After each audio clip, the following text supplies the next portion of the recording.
تلنگانہ کے ضلع ملگو میں طوفان جیسی تیز ہواؤں نے تباہی مچا دی، جس کے نتیجے میں 15,000 درخت جڑوں سے اکھڑ گئے۔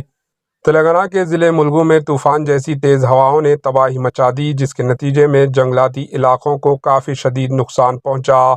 اس کی اطلاع تاخیر سے سامنے آئی ہے۔ بتایا جاتا ہے کہ 31 اگست 2024 کی شام 6 بجے سے شام 7 بجے کے درمیان میڈارم کے علاقے میں تیز ہواؤں کے ساتھ شدید بارش درج ہوئی، جس کے نتیجے میں میڈارم کے جنگل کے راستے میں درخت ٹوٹ گئے۔ تقریباً 1500 کلومیٹر کے رقبے میں 150 ہیکٹر پر مشتمل جنگل میں 15,000 سے زائد درخت جڑوں سے اکھڑ گئے۔ ٹوٹے ہوئے درختوں کو سڑکوں کے کنارے سے ہٹایا جا رہا ہے۔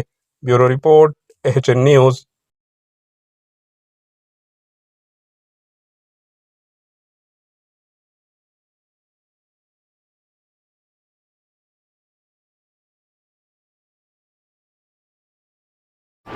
AHN نیوز کو لائک کریں، شیئر کریں اور سبسکرائب کرنا نہ بھولیں۔